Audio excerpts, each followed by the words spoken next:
Santo e bondoso Deus, graças te damos, Senhor, pela tua bondade. Graças te damos também pela tua misericórdia e pela tua graça. Aqui estamos mais uma vez para abrirmos o nosso coração à tua palavra e que a mesma seja poderosa nos nossos corações. Eu te rogo e te suplico, em nome de Jesus. Amém. Joel capítulo 2, verso 12 ao verso 17. Quero cumprimentar todos vós e que Deus vos possa abençoar neste momento. Joel capítulo 2, verso 12 ao verso 17. E o texto diz assim: Ainda assim, agora mesmo diz o Senhor, convertei-vos a mim mesmo de todo o vosso coração, e isso com jejuns, e com choro e com pranto. E rasgai o vosso coração, e não as vossas vestes. E convertei-vos ao Senhor o vosso Deus, porque Ele é misericordioso e compassivo, e tardio em irar-se, e grande em beneficência, e se arrepende do mal. Quem sabe se voltará e se arrependerá, e deixará após si uma bênção, uma oferta de manjar e libação para o Senhor vosso Deus. Tocai a buzina em Sião, santificai em um jejum, proclamai um dia de proibição. Congregai o povo, santificai a congregação, ajuntai os anciãos, congregai os filhinhos e os que mamam. Saiam o noivo da sua recâmara e a noiva do seu tálamo. Chorem os sacerdotes, ministros do Senhor, entre o alpendre e o altar, e digam: poupa o teu povo, ó Senhor, e não entregues a tua herança ao opróbrio, para que as nações façam escárnio dele, porque diriam entre os povos: onde está o seu Deus? Joel, capítulo 2, verso 12 ao verso 17. Prezados irmãos, George Whitefield foi um pastor anglicano. Ele promoveu um grande reavivamento espiritual na Grã-Bretanha e nas colónias britânicas norte-americanas. Ele era chamado o príncipe dos pregadores ao ar livre e foi o evangelista mais conhecido do século XIX. Sempre que se hospedava na casa de alguém, costumava conversar sobre o futuro da vida espiritual de cada membro da família anfitriã.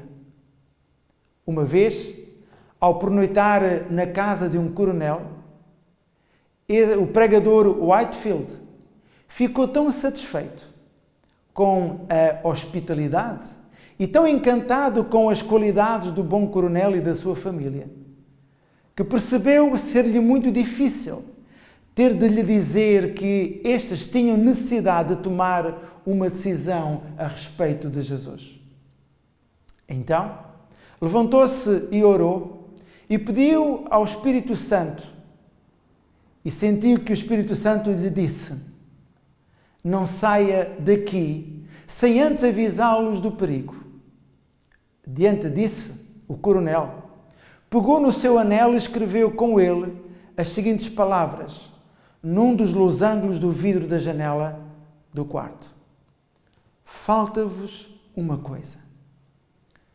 A senhora da casa, grande admiradora do pregador Whitefield, disse: vou até ao quarto do hóspede. Ao chegar lá, viu o que ele tinha escrito no vidro: falta-vos uma coisa. Ela chamou as suas filhas e digam: venham ver, por favor. E quando chegaram ao quarto, viram o que o Whitefield tinha escrito: falta-vos uma coisa. Chamem o vosso pai, disse a mãe às filhas. E quando o pai chegou, leu a mesma frase: falta-vos uma coisa. Assim a família, como estava naquele quarto, ajoelhou-se, ou ajoelharam-se, e pediram a Deus que lhes mostrasse na vida daquela família a coisa que lhes faltava. Prezados irmãos, prezados amigos, será que também nos falta uma coisa? Se já temos Jesus na nossa vida, então o que é que nos pode estar a faltar? Certamente nos faltará um reavivamento e uma reforma espiritual na nossa vida. E, prezados irmãos e amigos, reavivamento e reforma são coisas diferentes. Reavivamento significa uma renovação da vida espiritual, uma vivificação das faculdades do espírito, do coração, um ressurgimento da morte espiritual. Por outras palavras, reavivamento é um renascimento espiritual. É voltar à vida depois de estar morto, espiritualmente falando.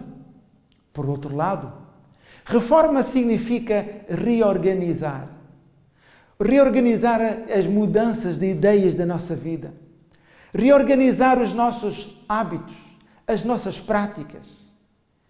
E como podemos entender, a reforma tem como foco a prática da nossa vida. Para sermos didáticos e claros, podemos dizer que o reavivamento acontece internamente, enquanto que a reforma acontece externamente. Graças a uma mudança interna, é então possível uma autêntica mudança externa. Ambas por obra, certamente, do Espírito Santo e não por obra de nós próprios. E podemos voltar a ler Joel capítulo 2, verso 12. Ainda assim, agora mesmo diz o Senhor, convertei-vos a mim de todo o vosso coração, e isso com jejuns, e com choro e com pranto. Prezados irmãos, o profeta Joel convoca-nos também, ou através do profeta Joel, somos convocados para uma mudança da nossa vida. E como diz o versículo 13, rasgai o vosso coração e não as vossas vestes. Convertei-vos ao Senhor vosso Deus, porque Ele é misericordioso e compassivo, e tardio em irar-se, e grande em beneficência, e se arrepende do mal. É por isso que este reavivamento, este rasgar o nosso coração, lança as bases para o reavivamento e para a reforma espiritual de qual nós tanto precisamos. Prezado amigo, prezado irmão, para um judeu, rasgar a sua roupa era sinal de grande tristeza. Isso significava que ele tinha sofrido alguma terrível calamidade. No entanto, como era possível a exibição de tais sinais exteriores de tristeza sem qualquer sentimento real íntimo? Foi ordenado às pessoas que, em lugar de rasgar as roupas, Deus, através do profeta Joel, diz: rasgai os vossos corações. Rasgar a roupa qualquer um de nós pode rasgar, mas rasgar o nosso coração nem todos o podem fazer. Não porque não o possam fazer, mas não querem fazer, mesmo pela ação do Espírito Santo. E com isto, o profeta Joel estava a ensinar a mudança interna, um reavivamento, algo que produz uma autêntica mudança externa e interna. E que, se essa mudança não for real, externa, não é interna. E se não é interna, também não é externa. É por isso que as manifestações de compaixão, de piedade externa, não passam por vezes de comportamentos hipócritas. Uma espiritualidade fingida.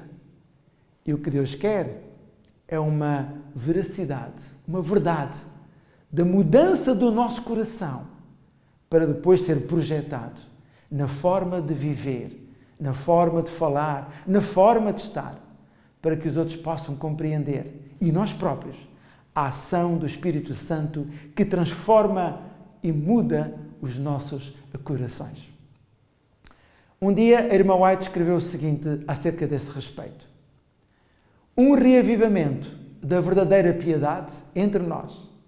Eis a maior e a mais urgente de todas as nossas necessidades.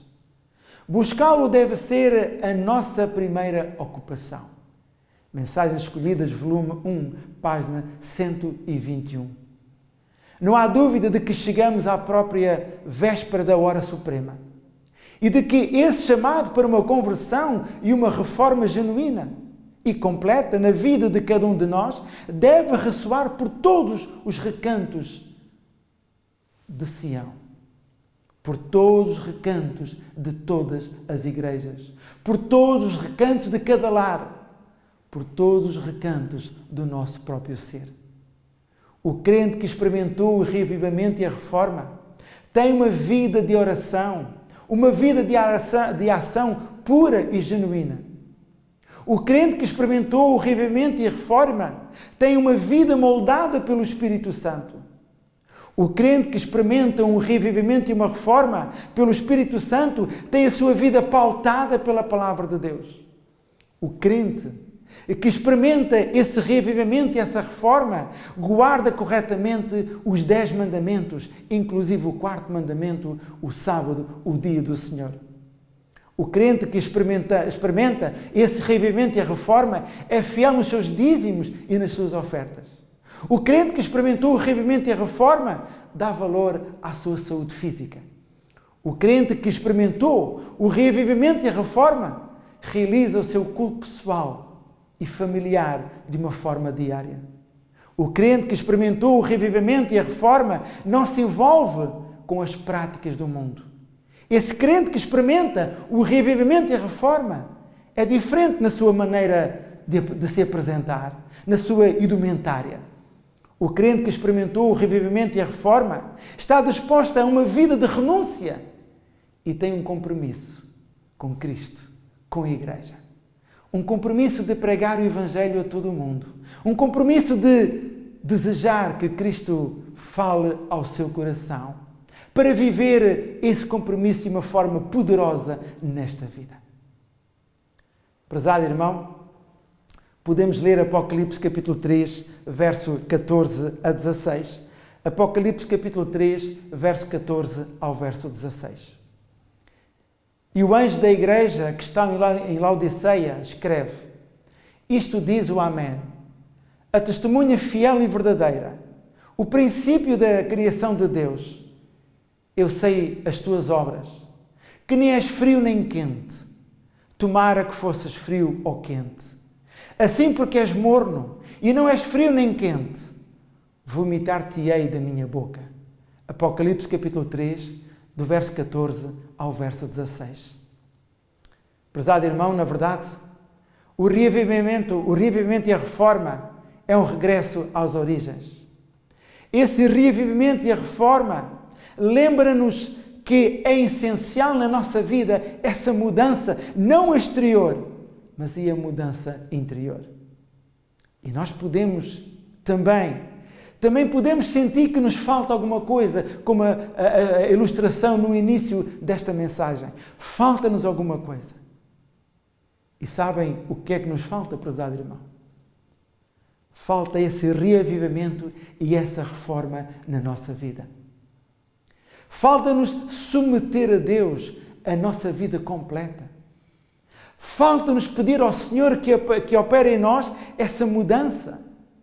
Falta-nos que deixemos de rasgar as nossas roupas exteriores e que permitamos que o Espírito Santo rasgue o nosso coração interior, para que haja uma mudança verdadeira da nossa vida, para que haja o fruto do Espírito a crescer em todo o nosso ser e que a nossa vida continue a ser um exemplo para aqueles que estão à nossa volta. Prezado amigo, prezado irmão, será que ainda lhe falta uma coisa? Será que tem a necessidade daquilo que lhe falta? Será que sente a necessidade de ser completado pela presença do Espírito Santo? A sua palavra, a palavra de Deus, preenche todo o nosso ser. e nos capacita para podermos viver na presença de Deus e trazer aos outros as boas novas da justiça e dos juízos de Deus. Que Deus o abençoe, ou que Deus nos abençoe, para que não nos falte nada na nossa vida. O Senhor põe tudo à nossa disposição. Agora, temos que ir à procura. Temos que encontrar o que nos falta. Através do Espírito Santo, vamos obter a resposta. Falta-nos um reavivamento e uma reforma genuína. Um poder espiritual. O poder de Cristo, do Espírito Santo, para continuar a transformar o nosso coração. Que Deus o abençoe e que Deus esteja com cada um de vós. É o meu desejo e a minha oração. Amém. Pai Santo, como é bom, Senhor, poder compreender que Tu nos chamas a cada um de nós para vivermos debaixo da Tua graça e nos fazes compreender que ainda nos pode faltar muitas coisas na nossa vida. Mas há uma que é mais importante: o reavivamento e a reforma. O podermos, Senhor, entregar a nossa vida nas mãos do Espírito Santo, para que Ele molde e nos transforme à imagem e semelhança de Cristo. Acredito que todos nós que estamos a ouvir, nós queremos ser transformados pelo Teu amor. Por isso, Senhor, vem e rasga não as nossas vestes, mas o nosso coração, para que ele seja transformado diariamente, para que ele seja, Senhor, preparado para um encontro com Jesus. Obrigado por esta palavra, que ela seja eficaz na minha vida. Eu te peço e te agradeço, em nome de Jesus. Amém.